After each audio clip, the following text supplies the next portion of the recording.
3. Amigos, 1, 2, 3, el cuarto podcast que grabamos aquí en Guadalajara. Al final tenemos un gran invitado. Ya estábamos platicando fuera de cámaras un poquito de lo que vamos a hablar. Rodrigo Camacho, amigo, ¿cómo estás? Gracias por venir al podcast. No, ¿cómo estás? Bien, todo bien.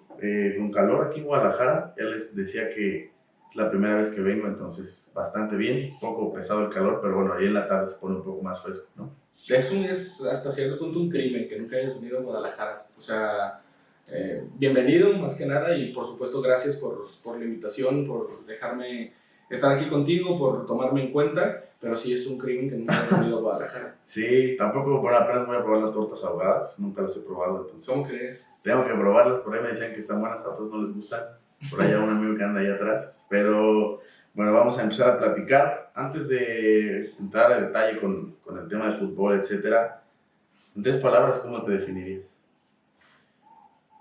Órale, no esperaba Sí, esa bomba. Esta agarra en curva a los invitados. Sí, psicoanálisis. No, pero... Sí, como el Roberto Martínez. Diría que soy una persona apasionada, competitiva. Sí. Y no sé, honesto, quiero pensar. Ok, bien, me gusta. Oye, Rodrigo, bueno, antes de saludar a Axel, que ya te decía que es mi amigo que te sigue, que dice, oye, invítalo para que platiquen. Okay. Y así. Sí. Mandarle un saludo. Sí, ¿Cómo ves a las Chivas? Entrando un poco más en detalle, antes de empezar a platicar un poco de cómo ha recorrido dentro de los medios. ¿Cómo ves a las Chivas? Esta plática, tú extiéndete lo que quieras, es puro fútbol. Yo sé que te gusta analizar un poco más a fondo. Sí. Hay raza que te comentó que sí abrieras tu canal de YouTube, de análisis, Sí, etcétera. sí. Entonces, ¿cómo los ves? ¿Cómo es el estilo de juego? Lo platicaba mucho con los invitados de hace 2 días y de ayer. La forma en la que ha transmitido Belko al equipo ha sido distinta, como que ha cambiado esa mentalidad.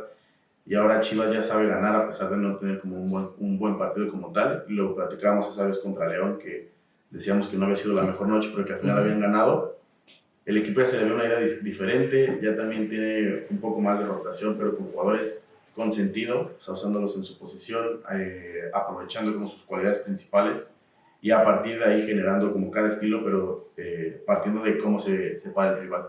¿Cómo ves a las Chivas? Es momento, yo sé que la gente ya se ilusionó, pero objetivamente y analizándolo un poco más a fondo, ¿cómo ves el equipo? Sí, digo, a partir de mi posición a lo mejor es un poco complicado decirle a la gente ilusiónense o no se ilusionen, ¿no? Pero sí, yo diría que más allá de que Chivas aprendió a ganar, para mí aprendió incluso a competir, ¿no? Que es lo que ha perfeccionado, diría yo. O sea, lo que mejor sabe hacer Chivas para mí creo que es competir. Okay. Que a final de cuentas, desde la salida de Matías realmente no sabía hacerlo. O sea, sí, fue un lustro bastante gris en esta historia del Guadalajara, más allá de algunas liguillas, de por ahí unos repechajes, de aquella semifinal aislada en la gestión de Vucetich. La realidad es que el Guadalajara pues básicamente no competía, ¿no? O sea, era muy sencillo sacarlos de la jugada, sacarlos de los partidos, y yo creo que lo que más ha ganado con Hierro, con Pauno también, es el hecho de saber competir, y hago énfasis en el competir porque es competir más allá de cualquiera de los escenarios, ¿no? Y cualquiera de los contextos. En el inicio de la gestión de Pauno, hay que recordar a la gente que tardó para que llegara Víctor Guzmán, para que apareciera, para que fuera un constante en la alineación. Llegó también por ahí un poco disminuido Alvarado. Alexis Vega sí inició también desde la primera jornada, pero luego después en la 13 se lesionó. Sí. Entonces, más allá de todo eso, y ahora que lo vemos también en este inicio de torneo, sin Alexis, sin Alvarado, sin el Guti, iniciaron también sin el Tiva, por ejemplo, sin algunos otros canteranos por ahí. Es decir, el Guadalajara siempre de Pauno de repente se encuentra con estos escenarios adversos y aún así sabe competir. Sí. Más allá de que puedes perder o puedes ganar o puedes empatar, porque eso es lo que es, a final de cuentas, parte del juego, pero tienes que saber competir, tienes que saber jugar y tienes que saber plantarte y ser un equipo competitivo y ser protagonista también. Entonces, creo que eso es lo que mejor ha hecho Chivas y lo que mejor ha reaprendido, si lo queremos decir de alguna manera, porque antes no sabía, antes no, o no podía Sí. o no sabía. Entonces, más allá yo creo que eso es lo mejor que le ha dado Pauno otra vez al Guadalajara, sentirse protagonistas y ya no nada más sentirse, sino serlo. Al final de cuentas acaba de Sí. pasar una final, estuvieron a media hora de ser campeones, entonces yo creo que la principal virtud es esa. Hablando del Piojo Alvarado, ya lo decías, me parece un tipo, no sé por qué a la gente le gusta tanto darle méritos a lo que hace.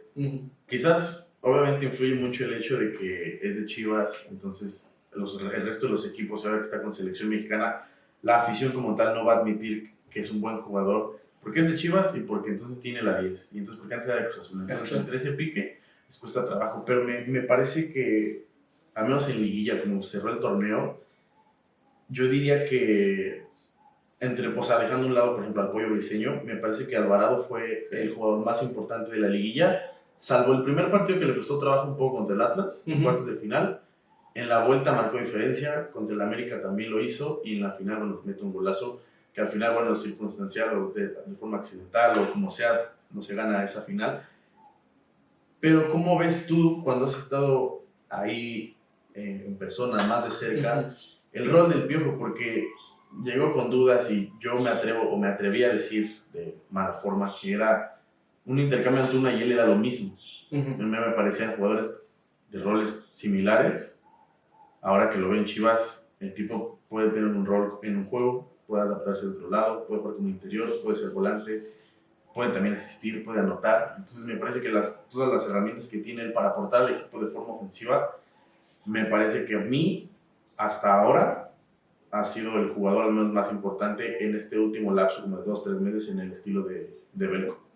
Bueno, de entrada a mí siempre me ha parecido un jugador muy infravalorado. Bueno, digo siempre, realmente también como de un par de años para acá, Sí. o básicamente desde ese último lapso que tuvo pequeño en Cruz Azul, sus últimos 6 meses, y ahora desde que ha llegado al Guadalajara. Y yo eso también lo platicaba con otros amigos y lo decía un poco pues, en tono irónico, que yo decía, es que yo ni siquiera sé de qué juega el Piojo Alvarado, o sea, cuando iba a llegar a Chivas, Sí. por ejemplo. Pero digo, lo digo de una manera, te digo, un poco sarcástica, irónica, porque creo que es una virtud de él y creo que es como una manera de halagarlo a él, porque al final de cuentas, como tú lo dices, puede ser un carrilero en línea de 5, puede ser un extremo en una formación que tenga extremos, puede ser un interior, puede ser un mediapunta, puede ser un falso 9. Y yo creo que al final de cuentas siempre es necesario un jugador así, o sea, que tenga un jugador que me pueda rendir en 5 roles o posiciones diferentes, a mí dámelo siempre. Sí. Además de que te suma la intangible, que a veces se habla mucho o poco, creo yo también que de repente en Chivas se ha exagerado, pero es un jugador que difícilmente te causa problemas, es un jugador que sabe aceptar su rol, que si le dices tienes que ser suplente la mitad de la temporada, lo acepta sin problema y adquiere ese rol también de revulsivo. Es decir, es un futbolista que no te va a causar problemas de ningún tipo y que te va a rendir prácticamente donde sea que lo vayas a poner. Entonces, creo yo también que, a diferencia de lo que tuvo en Cruz Azul, se ha beneficiado muchísimo de poder asociarse como con Fernando Beltrán, de poder jugar cerca también de Alexis Vega, que son socios que de repente le faltaban también en Cruz Azul, pero que por eso ha rendido en Chivas y por algo lo llevaron también a la selección y lo hemos visto, no desentona realmente Roberto Alvarado.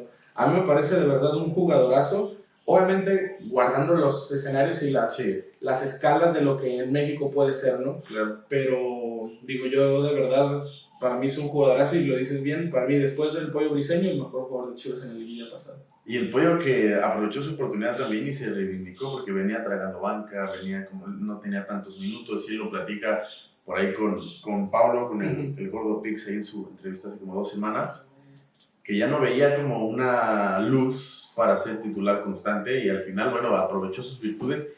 Y hablando del Pollo, mucha gente lo catalogaba como un jugador que le ponía huevos y que tenía como ímpetu. Y en la liguilla se dieron cuenta que sí lo tiene, pero tiene muchísimas más cualidades de las que la gente cree.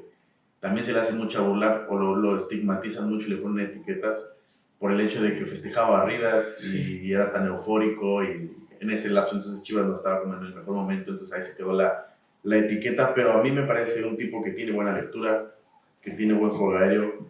Con los pies, me parece, al principio a mí no me gustaba mucho cuando le daban salida con él, no porque no fuera el mejor, pero a veces como que se tardaba mucho en dar el pase o en encontrar la salida fácil. Y estos últimos partidos entendió su rol y ha jugado de la manera más sencilla, sin complicarse, sin querer hacer a lo mejor cosas que quizás puede tener la calidad, pero su forma de juego, su estilo, no lo potencializan tanto. Entonces el tipo ha evitado de hacer menos errores, de equivocarse menos. Desafortunadamente esa vez en la final, la única distracción que tuvo en cuanto a la marca termina metiendo la mano. Y yo creo que si esa mano no ocurre, el Guadalajara era campeón. Ese penal revivió a los Tigres y bueno, ahí un par de errores después. Pero es un tipo con más cosas que solo huevos e ímpetu. Yo creo que también esa imagen del Pollo Briseño y esa, digamos, como animadversión, ¿no?, que se pudo crear como con la gente, siento yo que también tiene que ver muchísimo con precisamente esa época gris en la cual platicamos en el Guadalajara, porque... Repechaje contra el Puebla 2 veces. Y porque, a ver, además, digo, esos discursos, digo, sí hay un discurso muy específico con el Pollo Briseño, que se cree que además pues es un jugador como tribunero, que es un jugador que nada más está como para tratar de darle gusto como a la afición, algo así, ¿no? Yo, en lo personal, lo que veo de él, yo no he visto un jugador, un defensa en la Liga MX que vaya por arriba como el Pollo Briseño. No hay nadie que compita en el juego aéreo como él. Digo, para mí es el mejor con diferencia en la Liga MX. Ya después, si quieres empezar a platicar sobre defensas con salida controlada, para romper líneas en conducción, todo eso, obviamente hay muchísimos mejores que él, pero siento que muchas de esas animadversiones la comparte con otros futbolistas. El propio Antuna es también un ejemplo, por aquel festejo contra Pachuca también en ese repechaje cuando ibas perdiendo 4-1. Entonces, de repente sí hay acciones que... Además también no hay que engañarnos, el Guadalajara vive y siempre ha vivido a raíz de lo popular, ¿no? O sea, como de este sentido muy nacional, muy nacionalista, muy mexicano, muy de tratar de, ¿cómo te digo?, compaginar o sentirte identificado con el jugador, porque siempre ha sido así, ¿no? Siempre ha sido el equipo del pueblo en ese sentido, aunque se hayan aburguesado, por decirlo de alguna manera, en la última década, pero la realidad es esa, al menos con el Guadalajara. Entonces, yo creo que con tantos contrastes también de perfiles de jugadores y de actitudes y de acciones, creo yo que ahí es donde también salió muy golpeada la figura del Pollo, del propio Antuna, que te digo, para mí es mejor jugador de lo que la gente de repente dice. Hay sobre hate, ¿no? Sí, claro, sí. Ya nada más porque hay Antuna super.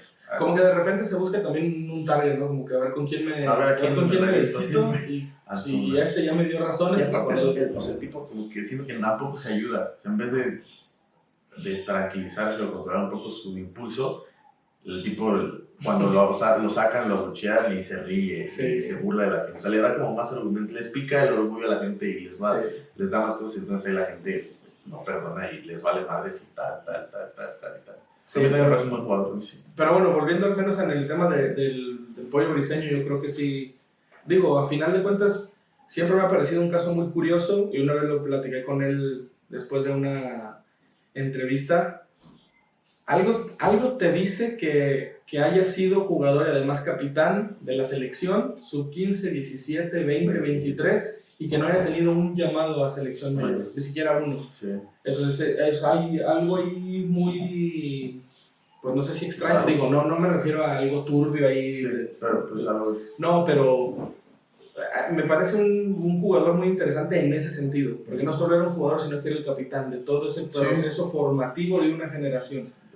Y ahora que no haya sido considerado, también a mí me llama mucho la atención, que igual también hay perfiles quizás mejores que él realmente en la selección, pero a final de cuentas, como la gente que le dice que es malísimo, como Dieter Villalpando y todo eso, bueno, realmente la vida lo acomodó y Uno sí, en Chivas y el el tiempo otro. puso acá. El otro creo que está en San Luis, Dieter, ¿no? Sí, acaba de jugar. Pues apenas, sí, contra Chivas, sí. A mí, aparte del Pollo, siento que tiene como un feeling de delantero, porque su forma de orientar el balón no es como un central como normalmente lo hace, sino el tipo va como pica a un delantero normalmente, de segundo y a primero, y el tipo entonces ya está un paso delante del delantero y es cuando, y aparte tiene muy buen remate de cabeza, o sea, realmente tiene, no una cubeta, sino tiene una buena, una buena cabeza para rematar los balones y a partir de ahí tener las lecturas. Volviendo al punto, y hablando, por ejemplo, de esta estructura de Chivas y de la columna vertebral, ¿hay ultimátum con Alexis Vega?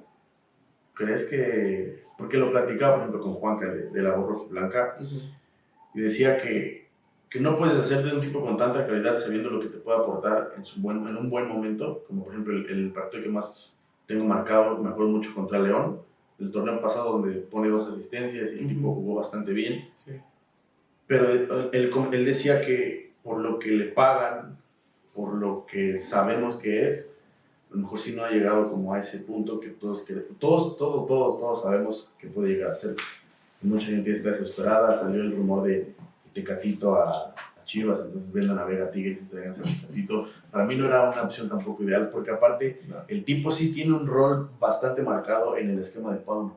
O sea, podría decir que es 1, 2 o 3 pilares en el esquema de Belko, pero también entiendo que la gente esté molesta porque a lo mejor no ha rendido, porque le ha faltado, por tal y tal. También trae el problema de la lesión de la rodilla, que tampoco es tan fácil arrastrarlo. Sí. Y evidentemente en algún punto, con tantos partidos jugados, llamados a selección, mini convocatoria, pues el cuerpo va a responder de una forma pues, no tan favorable por el tema del desgaste. Pero tú el tema de Alexis Vega, ¿lo ves claro? ¿Para ti te merece un ultimátum como tal? Para mí, Alexis Vega es el mejor jugador que tiene Chivas. También lo creo. Digo, obviamente todas las opiniones se respetan. Pues yo quisiera que me digan desde que Alexis llegó a Chivas un jugador mejor que él en Chivas. Aparte de muy buenos números, dicen que no, pero sí tiene muy buenos números. Y digo, no es por estar abriendo el paraguas, sino es porque yo tenga que defenderlos a ellos, porque no tendría yo por qué, y también hay jugadores en los que te podría decir lo que pienso, siempre digo lo que yo pienso, entonces Alexis Vega pues digo, a lo mejor me voy a adentrar demasiado en otros temas o salir un poco también de ahí, pero el fútbol, y tiene que ver un poco con esto que te digo de todos esos sentimientos populares que acompañan lo que es el Guadalajara, ¿no? Sí. Entonces, el fútbol viene cambiando desde siempre, sigue evolucionando y cada vez, creo yo, aunque sí dicen que el fútbol es de los jugadores, pero cada vez es más importante la figura del entrenador, la figura del cuerpo técnico como tal, de la creación de un sistema ad hoc al equipo que tú tienes, de un modelo de juego que pueda explotar a tus jugadores, etcétera, etcétera. Y Alexis no lo tuvo desde que llegó al Guadalajara, es decir, deambuló por ahí entre Cardoso, Tomás Boy, Tena, Vucetich y todo eso, y realmente la época de Vucetich era Denzel Alexis y todos ahí nos persinamos. Y a pesar de eso sí produjo bastantes asistencias, bastantes goles. Y por ahí se le sigue criticando bastante. Y es que obviamente, digo, es un poco lo que te decía de lo que siempre normalmente acompaña a Chivas, ¿no? Estos sentimientos populares, nacionalistas, que mucha gente viene, o sea, se acarrea el éxito del campeonísimo, entonces para que una figura en Chivas pueda ser figura necesita tener muchos números, muchos títulos, muchas cosas y mucho de todo siempre, mucho. Entonces se enfocan demasiado, creo yo, en los números que sí son importantes, que sí es importante para Chivas ser campeón, que sí es importante ganar títulos.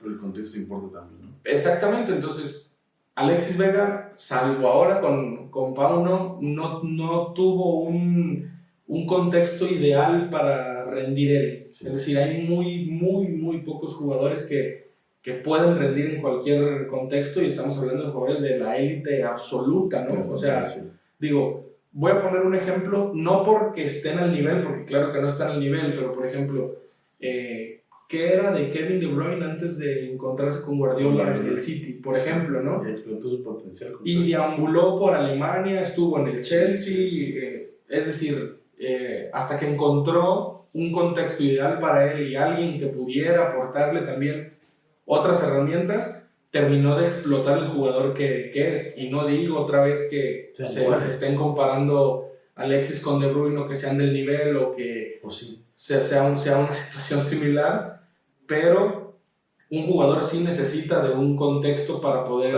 rendir. Entonces, sí.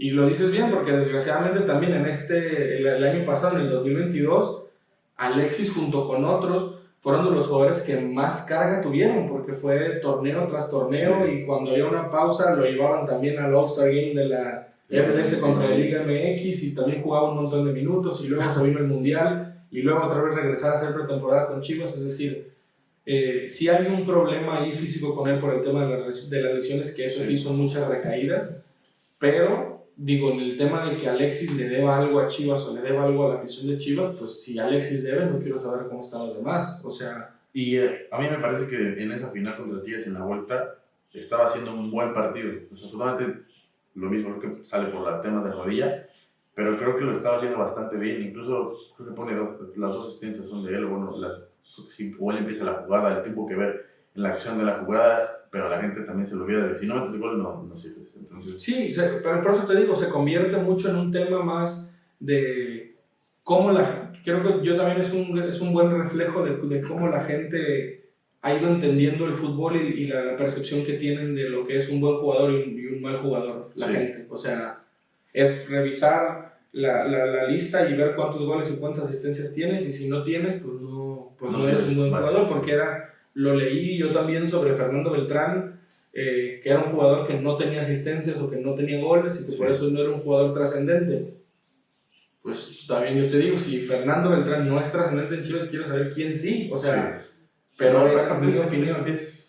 El análisis o esta parte se vuelve muy simple, o sea, no metes gol, no eres bueno. Muy superficial. Exacto, sí, o sea, entonces, o sea, no encuentran ese análisis a profundidad, o no ven un poco más allá del contexto en el que juega por el equipo, de quién fue el tipo que sacó el balón. No realmente un jugador no es bueno solamente por meter goles o asistir.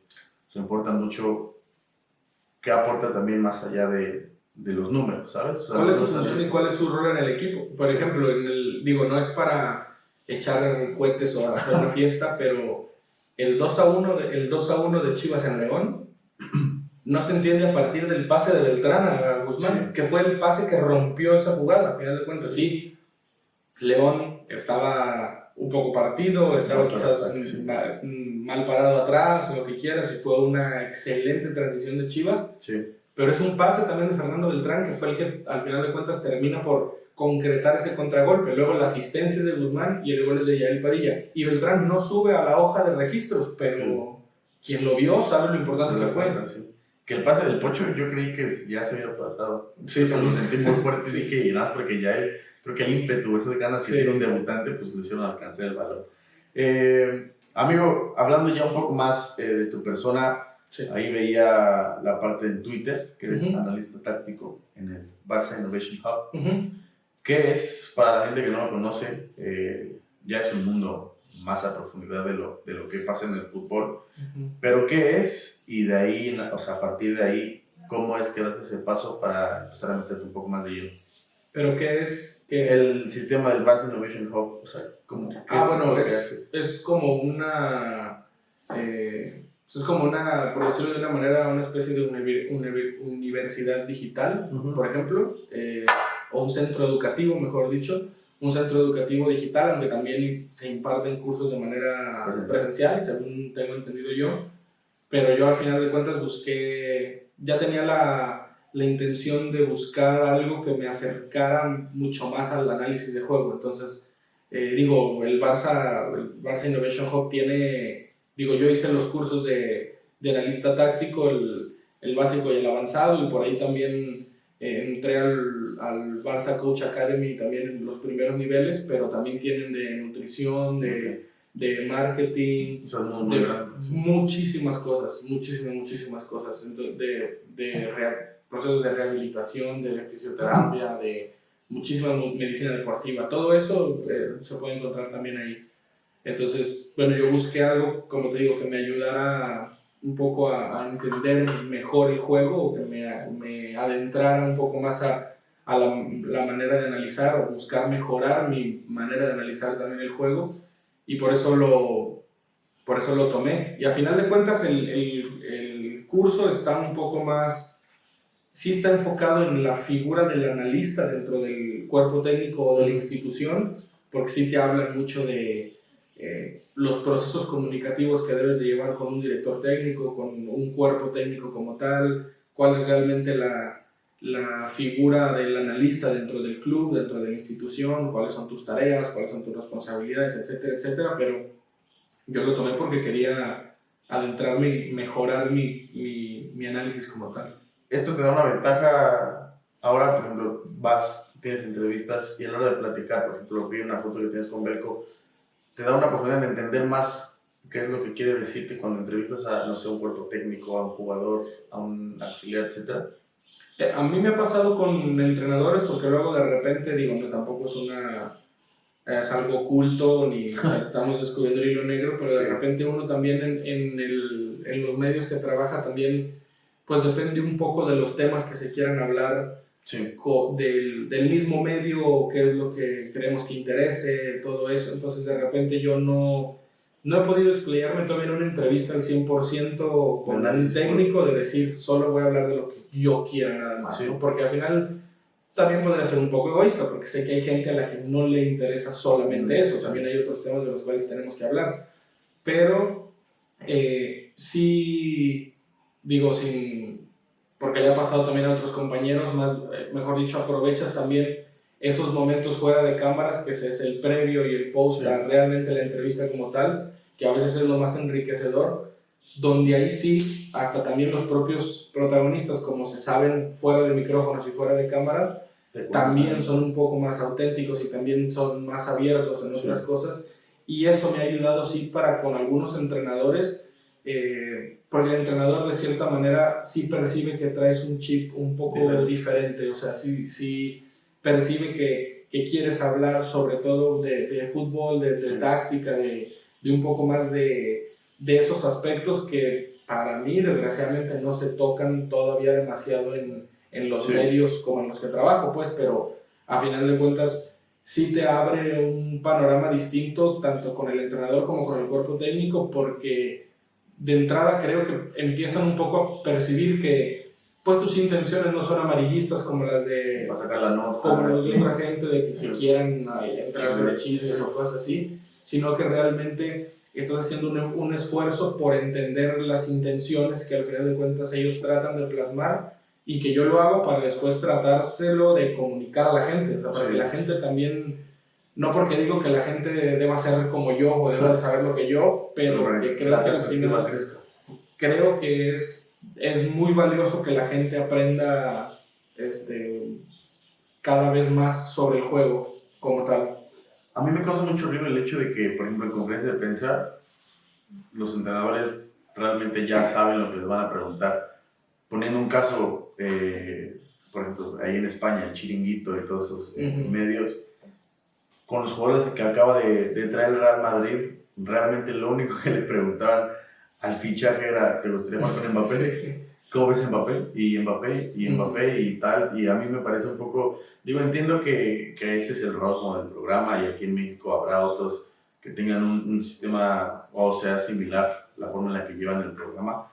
Pero a mí sí me gustaría como tal que a lo mejor... Porque yo me imagino que a los entrenadores les ha de gustar, oye, ¿qué pusiste una línea de 5 en el minuto 60? ¿O por qué hiciste este cambio y echaste para atrás al que estaba de volante y lo pusiste de carrilero?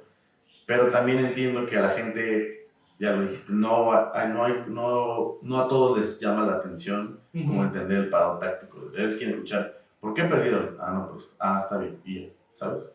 Sí, pero de entrada, bueno, creo yo que hay cosas que sí te van a acercar precisamente a saber por qué perdiste o por qué ganaste, o por qué, a buscar cualquier tipo de Antes de seguir con el podcast, quisiera invitarlos a que prueben Botanas Doriza, aprovechando que ya regresa la NFL, la NBA, la Serie Mundial está por llegar, el hockey, ya regresaron las 5 grandes ligas del fútbol europeo, la Liga MX y un montón de deportes más para que sienten con su familia, se sirvan una botana y empiecen a disfrutarlo al igual que yo. Botanas Doriza, acá les voy a dejar su perfil de Instagram para que empiecen a pedir, para que empiecen a comer, para que lo prueben y para que lo disfruten igual que yo. Pues realmente qué fue lo que pasó y lo llevo a que también, eso también es lo que creo yo, porque hay todas estas creencias falsas o lugares comunes o maneras un poco populistas de tratar de explicar el juego, de que la gente te dice o puede entender la gente o creer, bueno, es que perdimos porque nos faltaron huevos, ¿no? O sea, Sí. y entonces yo digo, pero ¿y cómo los mides? O sea, ¿cómo? Sí. O sea, si en caso de que tu apreciación fuera correcta, explícame en qué momento mides tú, se escucha muy grotesco pues, pero ¿cómo mides eso? O sea, Sí, claro. no tiene ningún tipo de sentido desde el análisis que yo quiero hacer. Entonces, también eso, a final de cuentas, no quiero decir que siempre se explique desde la táctica o desde el planteamiento, pero normalmente o en la mayoría de las veces eso tiene todo que ver con por qué ganaste o por qué perdiste. Después, sí puedes hablar que quizás en un partido muy cerrado, bueno, pues perdiste también porque el otro equipo tuvo un tiro libre y su cobrador es mejor que el tuyo, porque tú también tuviste un tiro libre, pero no lo anotaste y él sí. O porque fue un partido muy cerrado y cometiste un penal y el otro equipo no, entonces perdiste porque hiciste un penal, o perdiste por este error de tu portero o este error en la salida. Pero a final de cuentas, eso es lo que creo yo, si busca terminar de explicar eso, porque aunque a la gente le cuesta aceptarlo, a final de cuentas sí se preguntan por qué perdí, o sea, ¿por qué perdí? Creo yo que el final de Chivas es un claro ejemplo también de eso, podría ser. ¿Crees que este nicho, en cuanto a afición, en cuanto a la gente que ve, que le gusta así escuchar un análisis más a fondo, comience a crecer cada vez más? Yo creo que sí porque yo lo he percibido, no es que también, por ejemplo, mi cuenta de Twitter sea una muestra representativa de lo que es la afición, pero al menos sí me ha tocado gente que de repente te agradece el tipo de análisis que a veces hace uno porque le abre a lo mejor un panorama. Claro. Digo, si hay un nicho del cual yo me siento parte de sí mucho de táctica, de planteamientos, de modelos de juego, cosas así, o sea, como mucho más enfocado en eso, que no es todo lo del fútbol, al final de cuentas, ni siquiera es todo lo que debe ser un entrenador. Eso es un nicho, pero mi aspiración, digo, no porque yo tenga que ser, porque ni siquiera soy el pionero, y ni siquiera soy el primero que lo hace, ni tampoco el último, lo que yo creo es que debería crecer el interés de la gente genuino en tratar de entender por qué se gana o por qué se pierde y tratar de entender un poco mejor el juego, a final de cuentas, que también el deporte no deja de ser entretenimiento y no deja de tener esta parte de que a final de cuentas puede ser una distracción o puede ser motivo también de una convivencia social, o sea, lo que significa como tal ir al estadio. Yo he ido al estadio con mi familia y tengo primos y primas a los que no les gusta, pero les gusta ir al estadio. Entonces, eso nunca se va a perder tampoco. Pero a la gente que realmente dice que le gusta el fútbol, es respetable que no quieran entenderlo a fondo o en esos otros niveles. Pero, a final de cuentas, creo que puede ser en algunos momentos necesarios para que la gente pues entienda mejor por qué suceden las cosas, ¿no? A raíz de tu cuenta, de tu perspectiva, uno de tus pues metas, de tus objetivos a la hora de analizar, sí es empezar a darle ese enfoque como a la gente, como para que empiece a entrarse un poco más, para empezar a jalarlos a que el análisis es más a fondo. O sea, una de las cosas por las que analizas es que la gente empiece a entender un poco más el contexto del partido.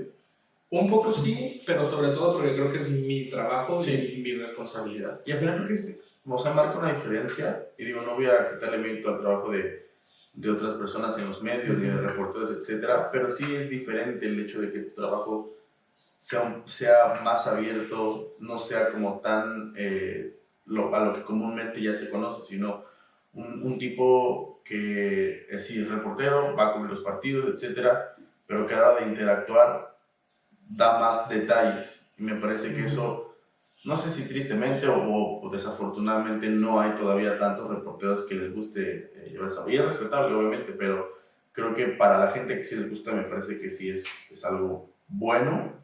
Y creo que eso también, ahora en los momentos en los que estamos, sí te marca, o sea, sí te da como una parte diferente al resto, yo creo. Eso es, digo, la apreciación de cierta manera, pues sí es correcta, porque al final de cuentas yo todavía, a lo mejor ya no lo soy, pero todavía de repente me considero alguien nuevo en el medio como tal, porque al final de cuentas yo empecé formalmente en el 2019, o sea, hace 4 años, y un año antes había sido solamente practicante también en Milenio, entonces yo siento que llevo poco, y digo poco porque los compañeros, colegas que yo tengo se conocen desde hace 10, 15 años, 20 años, hay gente que ya era reportero periodista cuando yo apenas había nacido, cosas así realmente, o sea, que hay gente muy experimentada en el campo, digo, y si te vas a los espacios de televisión, ya que tienen todavía más reflectores, pues hay gente todavía más experimentada. Entonces, en ese caso yo me considero todavía alguien de cierta manera nuevo, o digo no joven, pero nuevo, o sea, al final de cuentas en el medio como tal. Entonces, también era una parte de, bueno, buscar un distintivo, una diferencia, o sea, ¿qué me puede a mí hacer diferente de los demás? No porque los demás no lo hagan, porque hay mucha gente que lo hace, y muchos colegas y muchos compañeros que también lo hacen, y lo saben hacer. Simplemente fue mi idea y tampoco lo hice como para que la gente me conozca, o para que la gente me encuentre, o la gente piense eso, o sea, no... es un poco una mezcla de que el periodismo tiene su responsabilidad con el público, o sea, a final de cuentas esa es la responsabilidad de nosotros, pero pues porque también es mi trabajo, o sea, y es mi trabajo y yo quiero pensar que hago bien mi trabajo, o quiero estar de cierta manera tranquilo conmigo mismo de decir, bueno, estoy haciendo el trabajo que yo puedo, que quiero y que puedo. Entonces, es un poco también una de las dos cosas, pero pues sí tratar de brindar eso a la gente, que te digo, nunca he sentido que tengo yo ni la verdad absoluta ni nada, porque al final de cuentas me hace falta un montón por seguir aprendiendo, pero creo que pues por ahí se puede empezar, vaya. ¿Crees que las redes sociales han perjudicado al medio o lo han beneficiado? Porque pues entre que muchos ya no dicen que no ven la tele y otros dicen que los programas ya de televisión se han vuelto muy lo mismo, y ahora ya las redes sociales tienen como un poco más de punch, los streamers, YouTube, los podcasts, los clips de 30 segundos y así. ¿Crees que las redes sociales realmente lo han perjudicado un poco o se han beneficiado también del medio de las redes? Yo creo, y eso también lo platicaba con otros compañeros, creo que lo que perjudicó al medio como tal fue el acceso tan libre y tan gratuito a la información. Eso sí. Eso creo yo. Que también puede haber noticias falsas y la gente también se las...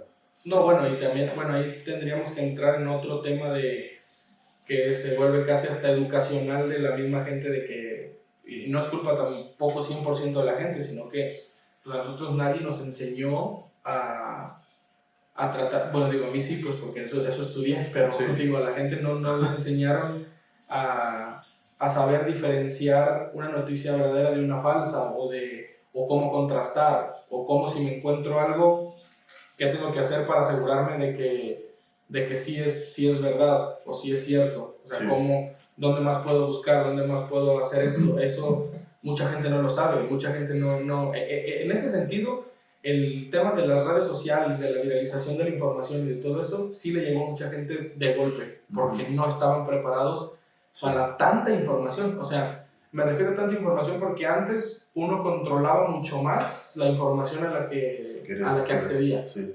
Porque yo le pongo en un canal, o yo le pongo en cierto noticiero y solamente voy a ver eso, ¿no? Por decirlo así. Enfocado, sí. O yo voy y compro este periódico y tengo la información de este periódico, porque este es el periódico que me gusta, o este es el periódico que compraba mi papá, o este es el periódico de lo que sea, ¿no?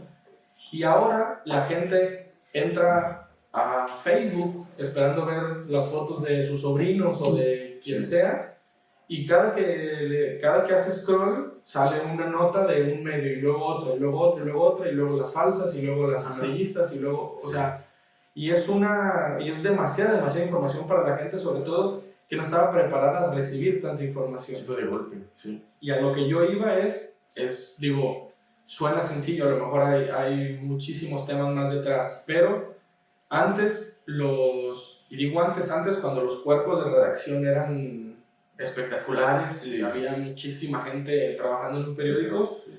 y la gente vivía del periódico, Sí. o sea, de que la gente comprara el periódico, obviamente de los anunciantes y los patrocinios y todo eso, pero a lo que quiero llegar es, la gente pagaba por información, la gente pagaba por estar informada, y si era en el cable, bueno, la gente pagaba su cable para estar informada, ya los canales de televisión abierta son otro tema un poquito aparte, pero es básicamente lo mismo, la gente pagaba por la información, y ahora la gente no paga por la información, o sea, tú puedes entrar al portal, al 9 de 10 portales informativos y todos tienen su información disponible completamente gratis. Entonces, ¿cómo va a ser la misma calidad de información cuando también para el medio deja de percibir lo mismo? Entonces, hay un canal que a mí me encanta en YouTube que es La Media Inglesa, que hablan solo de la Premier, y es muy conocido entre los que nos gusta el fútbol. Sí. Y bueno, Ili Oliar, que es el fundador de La Media Inglesa, una vez platicaba de ese tema con Nacho, el otro también que está ahí en La Media Inglesa, y creo que fue Nacho o uno de ellos dos que hizo la mejor analogía que yo he encontrado para hablar de eso, del periodismo y del nivel de los medios, de lo que tú decías. Es como una panadería. Nos das cuenta que la gente iba y pagaba por el pan, entonces con lo que la gente pagaba, pues le daba también a la panadería de seguir haciendo pan de mucha calidad, ¿no? Sí. Entonces tú imagínate que ahora la panadería dice, bueno, ahora el pan es gratis. La gente puede venir y tomar el pan que quiera. Entonces el pan se acaba súper rápido, entonces la panadería tiene que hacer cada vez más pan porque es gratis y la gente lo va... Sí. Entonces luego la gente se queja y dice, oye, pero tu pan no es tan bueno. Bueno, pero es gratis. O sea, al final no estás pagando por él, entonces... Si es gratis, no es que no tengas el derecho de quejarte, pero pues te lo estoy regalando. Entonces, y con las noticias es igual. Y al final la producción del pan, con tan rápido, luego ya no es el mejor producto. Exactamente. Y porque tú mismo no tienes los mismos recursos para buscar ni la misma masa, ni tardarte el tiempo que se debe de tardar en hornearse. Digo, no soy experto en pan, no me sé los procesos del pan, pero imagínate eso, o sea, imagínate que ahora al panadero le dices, bueno, ahora tienes que producir el triple de pan, pero es gratis. O sea, no vas a percibir nada. Aparte hay portales donde te cobran, no sé, la suscripción al portal, no sé, 100 pesos. Y a la gente tampoco quiere pagarlo. Así por es. Lo mismo. O sea, sí, y a la gente le parece demasiado. Entonces, yo hace poco todavía estaba suscrito también al New York Times como una especie de este apoyo un poco moral que decía, bueno, hay que apoyar el periodismo. Wikipedia, las donaciones también. Así es, entonces, pero sí, te quieren cobrar por leer un artículo y buscas la manera de encontrarlo y no pagar. O sea, ya estamos llegando, a otros niveles también nosotros, porque ya nos han enseñado que debemos tener el derecho a cualquier tipo de información de cualquier lugar, sin tener que pagar. O está el tipo que sí lo paga, entonces él lo difunde gratis para todas las demás personas y las demás personas ya nunca lo compraron. Así es. Amigo, empezando a platicar también un poco de tu trayectoria con los medios, que ya llevas 4 años, empezaste en Canal 6, ¿no? Sí. ¿Bueno, en Multimedios es el mismo? Sí, Canal 6 y Multimedios es lo mismo. Yo empecé realmente en el grupo como tal, porque bueno, el grupo Multimedios es Milenio, Multimedios, Medio Tiempo, hay más cosas ahí. Yo empecé como practicante en el 2018 como tal, hice como 5 o 6 meses de prácticas, como 5 realmente, y al año siguiente, o sea, en 2019, que es cuando llegó el canal a Guadalajara, ahí fue donde empecé como tal. ¿El primer paso fue complicado? O sea, de pasar de practicante a ir a por la vida laboral un poco más ya seria.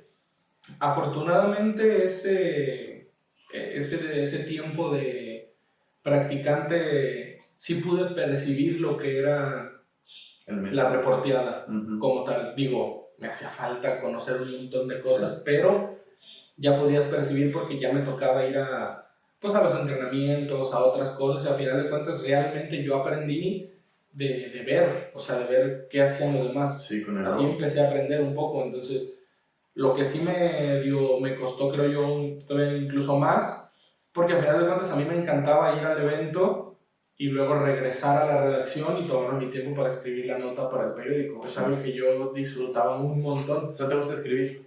Sí, realmente, digo, siempre cuando yo dije, voy a hacerme, o sea, quiero dedicarme a los medios o algo, siempre me llamó la atención la televisión. Siempre me había llamado la atención.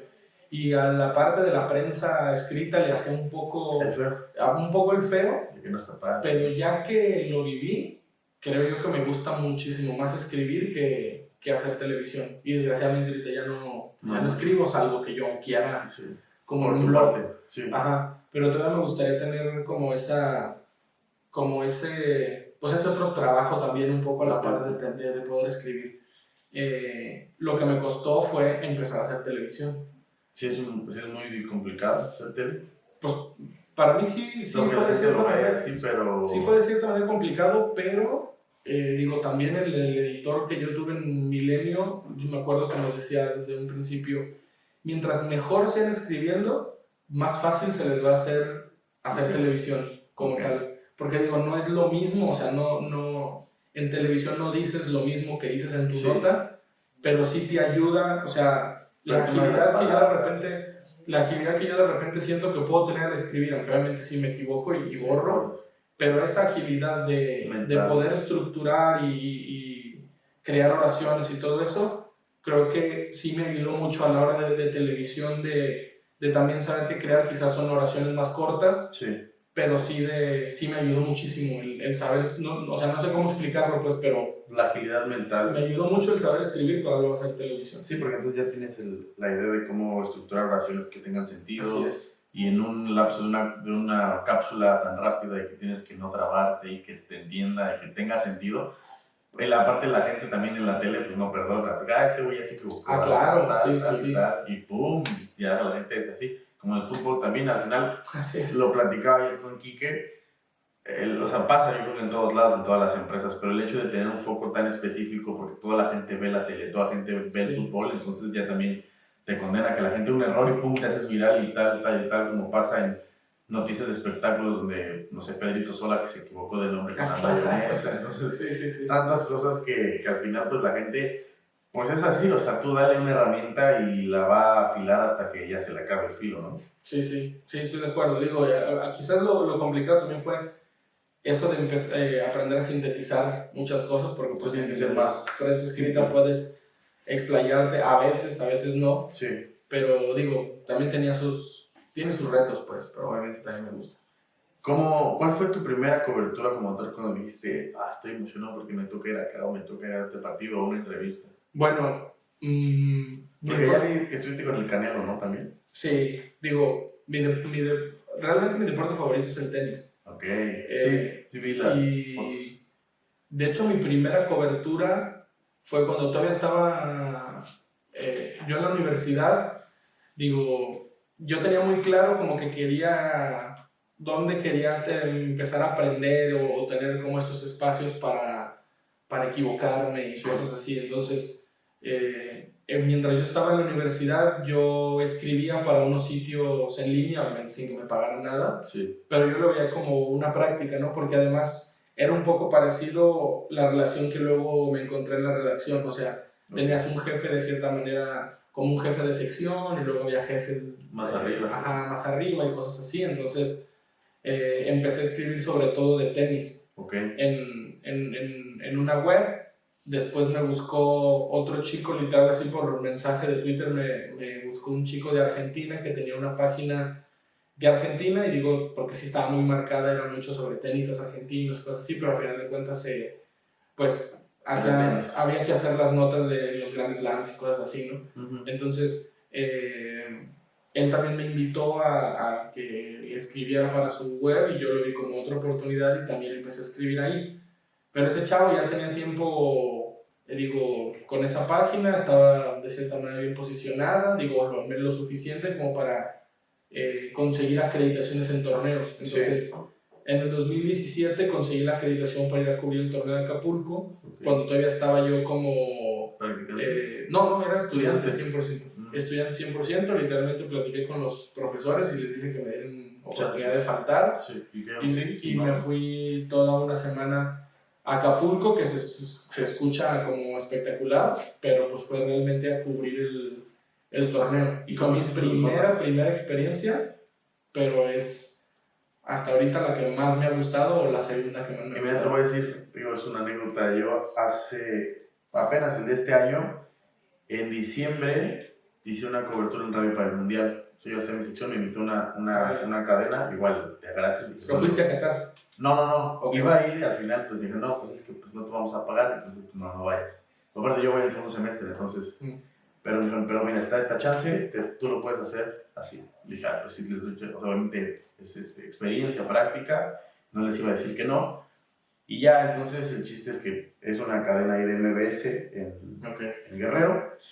Y ya, entonces pasó el tiempo y me acordé que había visto la convocatoria de la prensa para el registro para ir a la Abierto de Tenis en Acapulco. Y ya metí yo mi solicitud, les digo que han hecho me la mano con que soy parte del medio y así.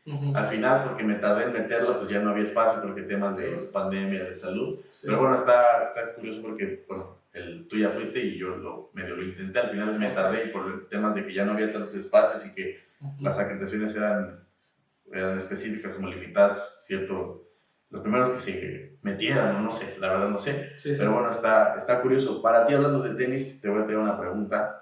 ¿Quién es el mejor tenista de la historia? ¿El mejor? Ya se los pregunté a un par por aquí que también les gusta el tenis. Para ti, ¿quién es el mejor tenista de la historia? El mejor es Novak Djokovic. ¿Ese también es tu gusto personal? No. ¿Para ti quién es? O sea, en gusto personal. En gusto personal, Nadal. Para mí también, Nadal. Pero para mí Nadal es mi máximo ídolo del deporte. El uno. O sea, como el Messi para el fútbol. Para los del fútbol que dicen Messi, en su momento la gente que decía Jordan y todo eso. LeBron. Para mí es Nadal. O sea, por mucho.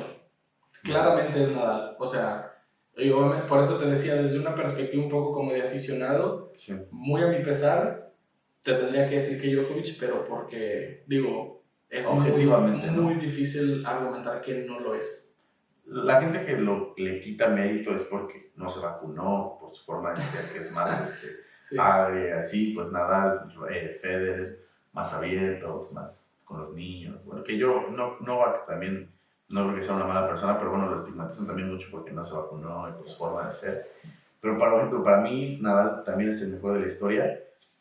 Y aparte, el hecho de que uno sea ídolo tiene que ser, aparte de un buen atleta.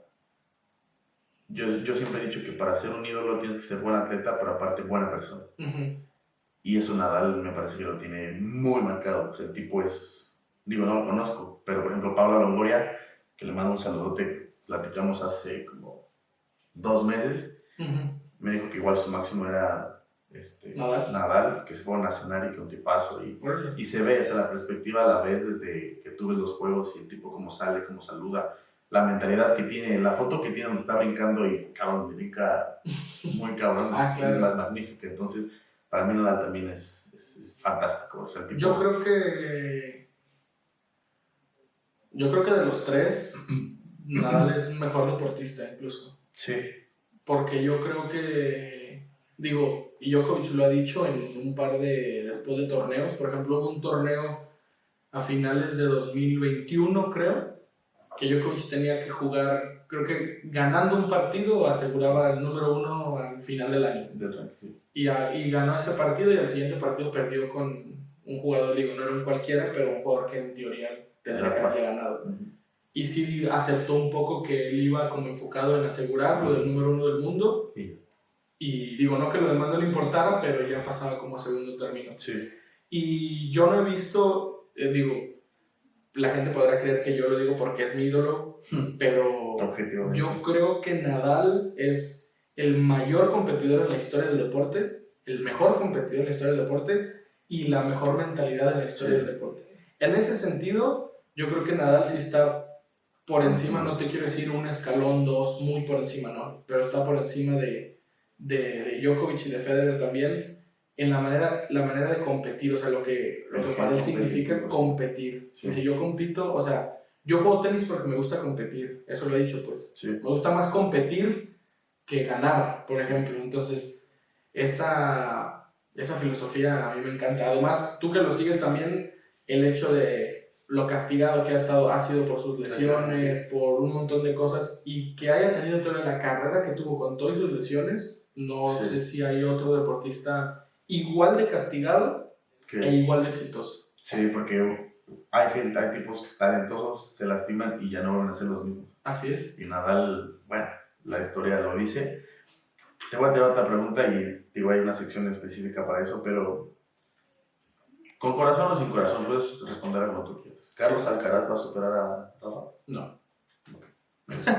Digo, no tengo nada que pensar, pero yo creo que no. Digo, ¿pero en estilo de juego crees que son similares? No, a ver, para mí son similares en el hecho de, como de ese tipo de filosofía de no dar una pelota por perdida y así, pero ajá, el estilo de juego no los veo yo tan similares, pero un poco como en la filosofía y la mentalidad, sí un poco. Pero digo, a ver, en toda la historia del tenis, que también es un deporte súper antiguo, en toda la historia del tenis, para mí hay solo un hombre que ha superado a Nadal, que es Djokovic. Que muy a mi pesar, pero es Djokovic. Dudo que en tan poco tiempo que en tan poco tiempo surgió otro. Sí, no es complicado. Es como Mbappé, Haaland, tampoco creo que superan eso, Cristiano.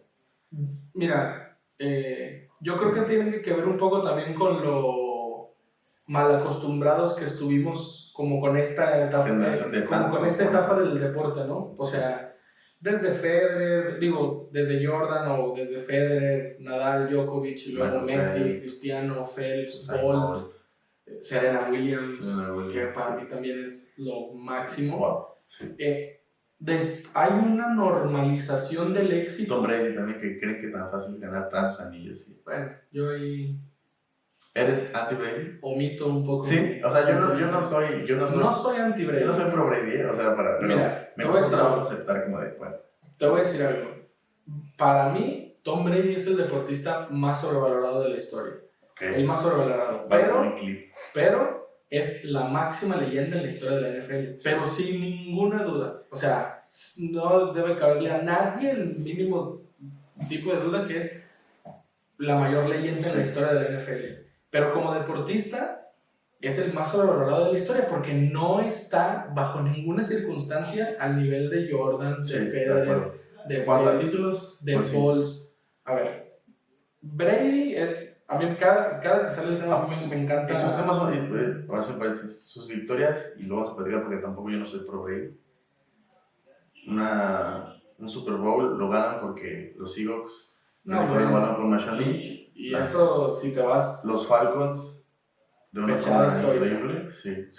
El tema del Spygate contra los Rams, donde los Rams sí tienen mejor equipo que ellos y terminan ganándole con la patada de gol de campo de Vinatieri. La Talk Rule contra los Raiders, que es lo que origina todo. Una vez hice un artículo justo cuando empecé a escribir. Eso fue a mano armada contra los Raiders, sí. Con todo respeto. Esa la Talk Rule, y hay muchísimos más donde son tantos factores fortuitos, suerte, no sé, pues, que lo pusieron a la par para que Brady estuviera ahí. O sea, al final, pues, y eso es todavía, que yo estoy de acuerdo contigo, al 100% analizando cada uno de sus anillos. Sí. Pero, también habría que ser demasiado anti para decir que, bueno, es la única persona que ha tenido esa suerte en la historia de la NFL. O sea, a final de cuentas, muchas de las virtudes de Brady es que nunca ha sido lo suficientemente egoísta para querer ser el mejor pagado.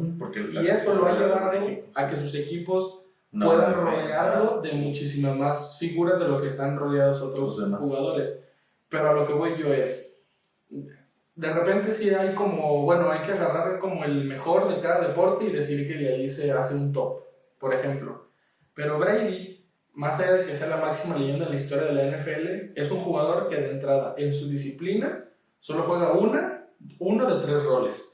Porque hay ataque, defensa y equipos especiales. Y Brady nunca ha hecho una intercepción, nunca ha hecho un fumble, nunca ha hecho un pick six, nunca ha regresado una patada a touchdown, nunca. Sí. Solo juega en la ofensiva. Y antes de terminar el episodio, si a ti te gustan las apuestas deportivas, quiero invitarte a empezar a apostar en Ganabet Sportium, la mejor casa de apuestas de México. Lo único que tienes que hacer es registrarte en el link que te voy a dejar en la descripción e ingresar el código GABOV23, Gabo, la primera con mayúsculas, la V con mayúscula y el 23 con los números. Solamente pican en el link que te deja en la descripción, deposita al menos 100 pesos y ten en tu primera apuesta una free bet de 1,000 pesos. Bonos, sorpresas y los mejores momios solamente en Ganabet Sportium. Por aquí te voy a dejar el código para que vayas y te registres y también el link para que le piques y empieces a apostar. De entrada. Y juega en un deporte en el que solo se juega en Estados Unidos. Eso es verdad. Sí. O sea, solamente se juega en Estados Unidos, bajo ciertas condiciones. Juega 16 partidos al año. Sí. Bueno, 20 si llegas hasta el Super Bowl, es decir, pues, o sea, para mí, no, ¿cómo lo vas a comparar con Roger Federer, que ha ganado más de 1,000 partidos en su carrera y ha jugado otros más y los títulos que tiene? Es decir, a final de cuentas es una muestra, es como si yo en mi ciudad me invento un deporte y solo se juega en mi ciudad y digo, yo soy el mejor deportista de México. No se juega en otros lados, pero bueno, aprendan a jugar, no son tan buenos, pero yo soy el mejor. Bueno, o sea, no, digo, el Olimpo es el Olimpo. Claro. Sí. Y no, estoy de acuerdo, o sea, al final yo tampoco soy pro Brady. Para mí, Patrick Mahomes va a ser el próximo GOAT. Pero de todas maneras, así lo comparas con el resto de los deportes, sí es, o sea, la exigencia yo creo que es mayor. Van a salir los que digan que la NFL son golpes y No, y es verdad, pero digo, no, o sea, pero a ver, el rol de Brady es o sea, también es muy específico, sí. Es muy específico porque además es el deporte colectivo por excelencia, la NFL. Ningún otro deporte tiene tantos roles tan específicos. Entonces, creer además que todos sus éxitos son son solo de él, también... Aparte, justamente eso pasa ahora con los quarterbacks que pierden, por ejemplo. Pero si ganan, es que tiene un buen equipo. Pero si pierden, entonces es culpa del quarterback. Sí, yo estoy en contra también de, o sea, hablan de los quarterbacks y una estadística es la cantidad de victorias. O sea, pero bueno, ya me acordé dónde estábamos, por qué nos desviamos en esta mini plática un poco anti-Brady. Pero decía que igual de cierta manera pudiera entrar en la conversación, pero hay una normalización del éxito de que hemos visto tantos récords romperse, tantas figuras, que de pronto creemos que es va a llegar otro y lo sencillo, normal. O sea, como que dices, bueno, este ya ganó, este que viene va a ganar lo mismo, y este que viene va a ganar lo mismo, lo mismo, o sea, y sobre todo en el tenis, que de ahí surgió lo del tema de Alcaraz. Antes del Big Three del tenis, lo que se decía jamás era Sampras, tenía 14 Grand Slams y su récord de semanas número 1, que después Federer lo hizo trizas. Y del récord de Grand Slams ni se diga. Nadal solo en Roland Garros ganó lo mismo que Sampras en toda su carrera en Grand Slams, que nunca llegó ni a una final de Roland Garros también.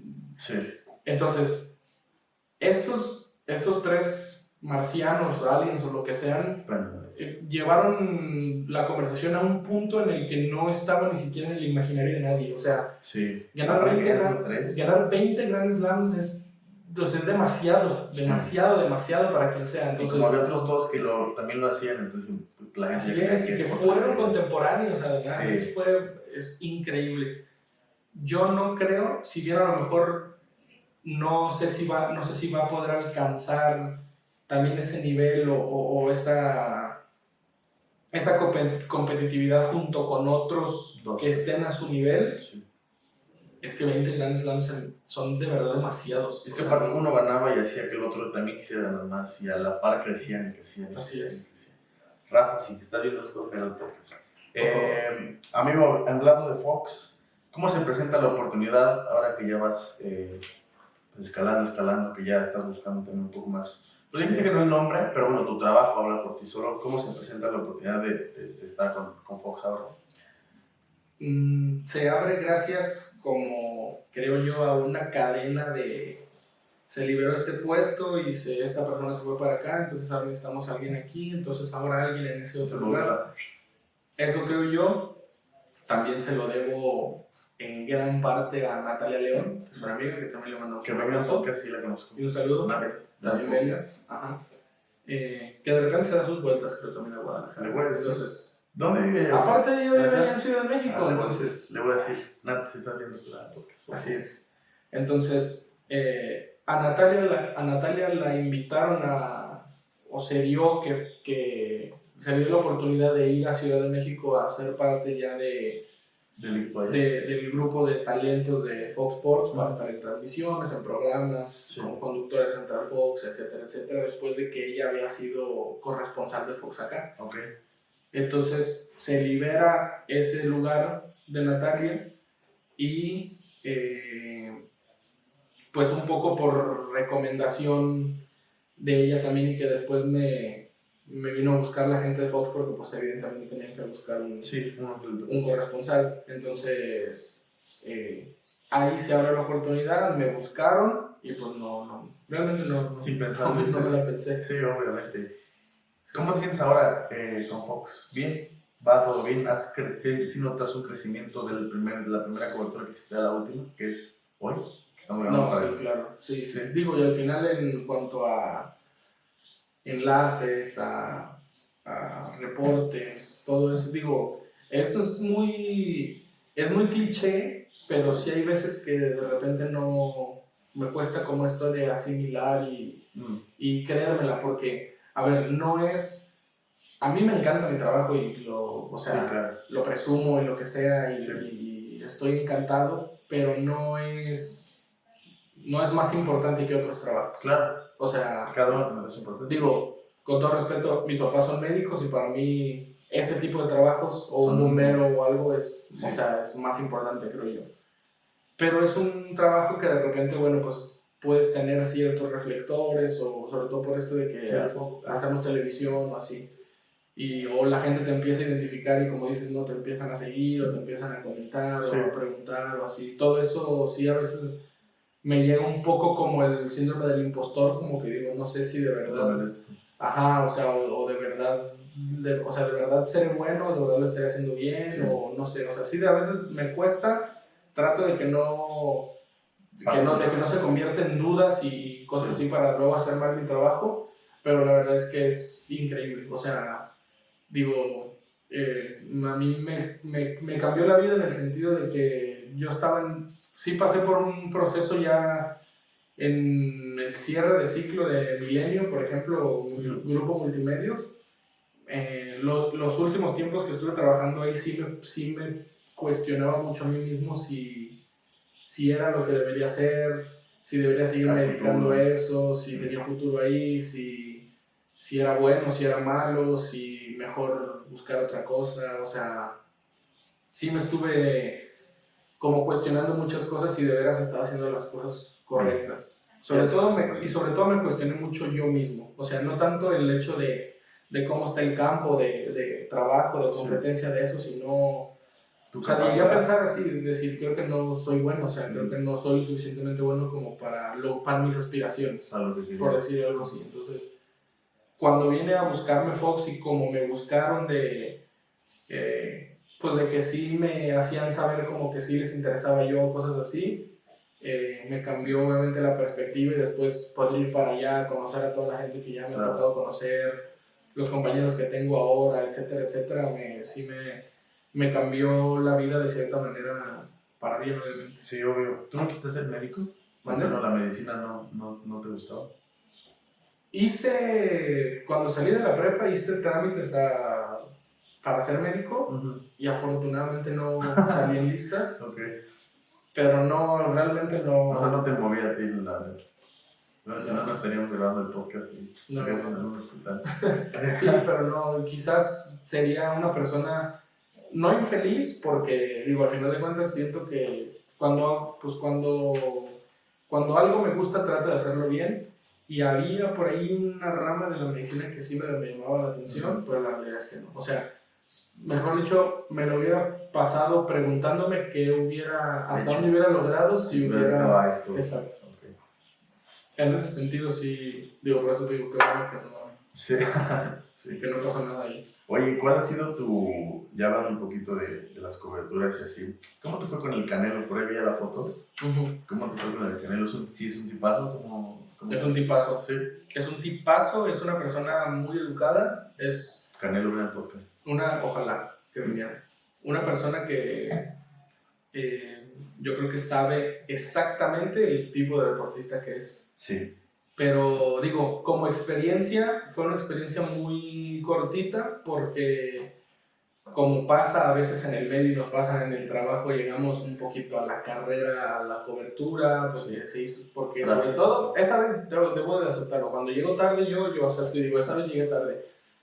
Hubo muchísimas trabas para que pudiéramos acceder al evento como tal. Sí. La organización traía un relajo con el tema de accesos, de nombres, de listas, de quién sí, quién no, así.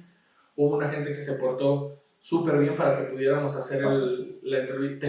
También teníamos entrevista con John Ryder, por ejemplo, y esa ya no alcanzamos a llegar por las trabas que nos pusieron para llegar. Pero a final de cuentas todo fue muy, muy rápido, todo fue muy, muy inmediato.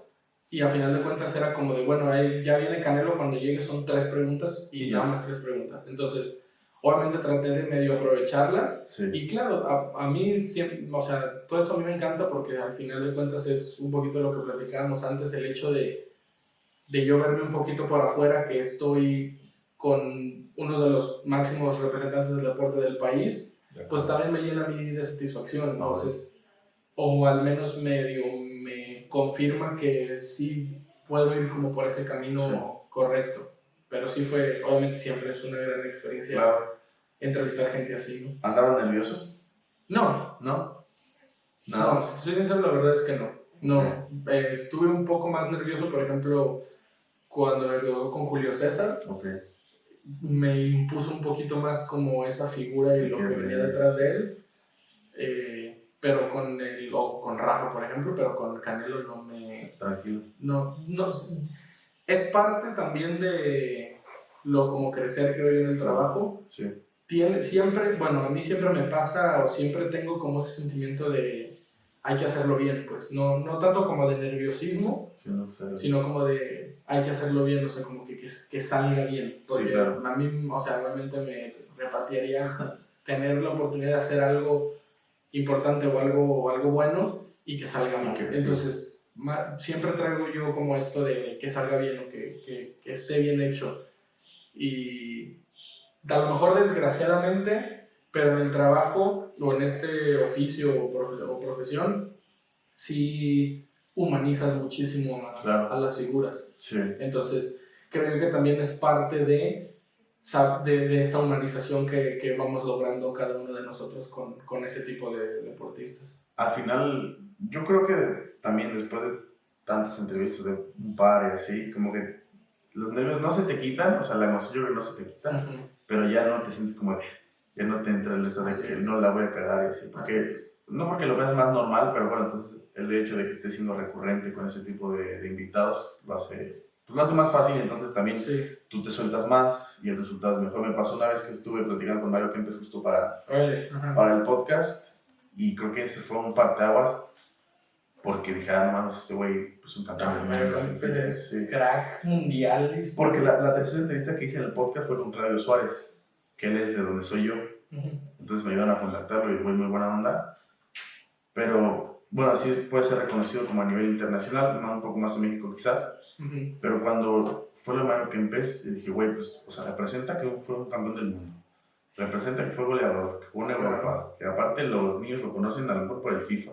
Y tal. Entonces, creo que después de ese momento que me dije, güey, pues a lo mejor pues ya estoy platicando con gente de este tipo. Pues ya te sueltas un poco más. Y al final, yo también creo que las entrevistas, las pláticas, tienen que hacer sentir cómodo con quien estás entrevistando, ¿sabes? Porque entonces pasa mucho que entonces ya también son muy cerrados en el aspecto de dar entrevistas o dar exclusivas o lo mismo de que son muy cortas, ¿sabes? Y pasa mucho con las notas amarillistas, Claro. quienes solo buscan el clic, pero bueno, también es parte del show, por así decirlo, y no deja de ser entretenimiento. Amigo, entrando a la última parte del podcast, son unas preguntas rápidas, diferentes temas por ahí, gustos personales, Claro. y tú me dices cuál prefieres, ¿va? ¿Todo basado en gustos personales? O Sí, basado no, para en- ti, lo que a ti te en- gusta. ¿Frío o calor? La frío. ¿Otro deporte que te gustaría cubrir aparte del tenis y del fútbol? El fútbol americano. Bien, ¿a quién le vas del americano? A los Steelers. Como el machín. ¿Tu momento más humilde al aire? Momento humilde al aire. O sea, humilde es como un tren de esto me Sí. mantiene humilde que la cagué de ya no más. Digo, en multimedios hay para escoger, seguramente míos y de todos. Sí teníamos, digo, a mí no me cuesta aceptarlo, teníamos muchísimos errores Sí. al aire. O sea, a veces, a mí obviamente me pasaban, yo sabía más o menos qué tipo de temas íbamos a dar como en el noticiero, porque en multimedia me tocaba hacer noticiero. Sí.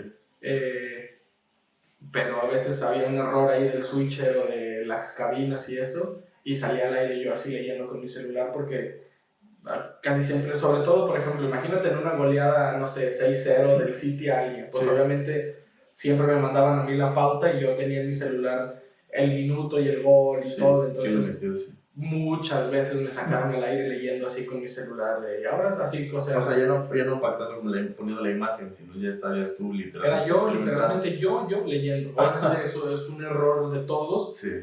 y rápido ahí trataban de cambiarle, pero eso me pasó muchísimas veces que me sacaban así. Y salía yo al aire ni siquiera volteando, ni siquiera nada, así como- leyendo. ¿Nunca te has equivocado o trabado o algo así?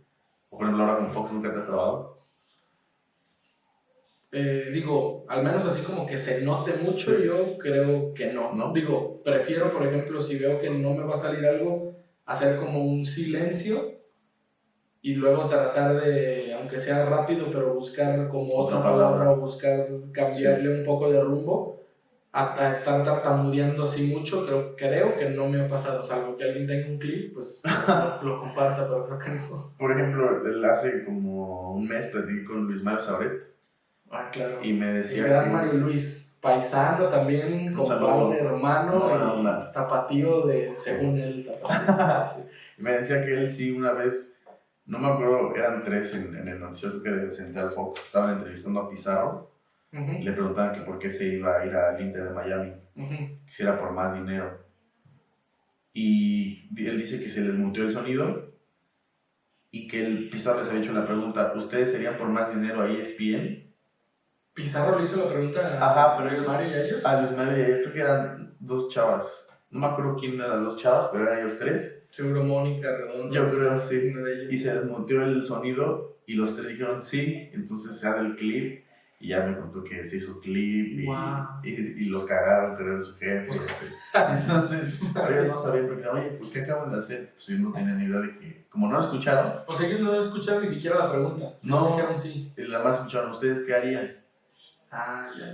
Y entonces dijeron, no, sí, y ellos no, pues, no sabían ni qué había pasado. Órale, esa no me la sabía, le voy a Y, decir. y dice que lo regalan porque, güey, pues con tanta experiencia, pues mejor diré, oye, Rodolfo, no te escuchamos. Claro, sí, pero ya se cagó de risa, pero bueno, Wow, me acordé. no sabía. Jamaica o horchata. No, chata, siempre. ¿Sí? Sí. Ok. Jugador infravalorado del plantel de Chivas. Digo, ya dije que Alvarado, pero no sé, Pavel Pérez, sí. Ok. Que también ya le pusieron la etiqueta de como no entró muy bien en la final. Ya Sí, lo ya regañaron. se le acabó la Sí, carrera, sí. entonces. ¿Cuántos puntos da Chivas esta temporada?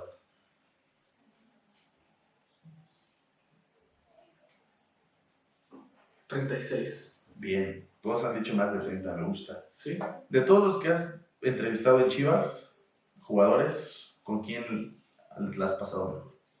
La he pasado mejor con Alan Pulido, creo. Pulido. Ven a Chivas y al podcast, hermano. Aquí tenemos. ¿Qué es lo más feo de Guadalajara? Lo más feo de Guadalajara, el calor.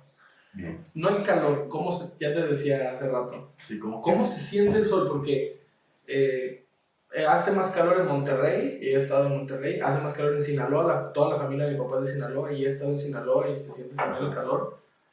Pero, no, ¿sabes qué? Bueno, es que entre eso, luego el tráfico también. Sí, está Digo, tú eres de la ciudad, tú vives en No, México y está es horrible. peor. No vayan a la ciudad. Pero yo no vivo allá, entonces no sé cómo es el Sí. tráfico allá y no me digan, Pero es bueno. que no sabes. Bueno, No, pero sí he Toca escuchado el que aquí el tráfico. tráfico está, Sí. está feo. A ver, 2 fichajes sin contar a Alan Pulido que eres para Chivas. y sin contar también a. Bueno, sí, Guti ya está. ¿no? Sí, lo que... 2 fichajes más que haría para estas Chivas. Sin contar a Pulido. Johan Vázquez. Ok. Digo, si fuera. Si se pudiera, obviamente, sí. Sean reales o irreales, ¿no? Sí. Y. Por ahí me dijeron Erika Aguirre. No me acuerdo quién más. Erika Aguirre. Sí, me Sí. parece de Chivas. Dice creo Sí, que sí, lo veo sí. más viable, pero pues no me quieren soltar allá. No, ni lo van a Ah, no, mándalo. El mejor lugar para una primera cita.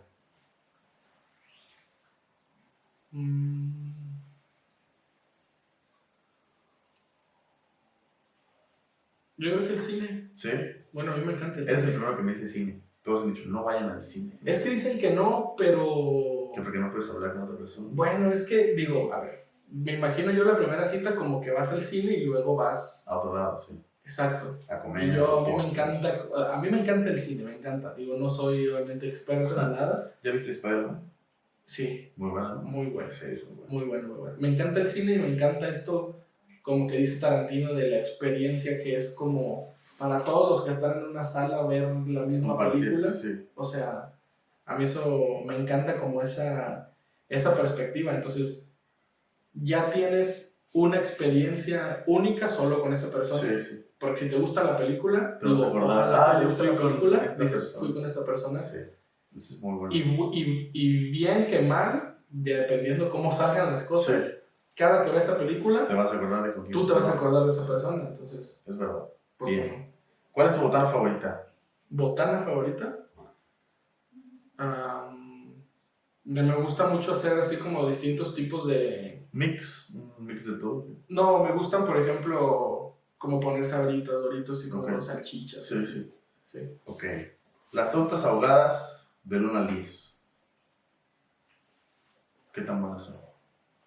No, sí son un 8.5 redondeado casi al 9. 9. Ok. Sí.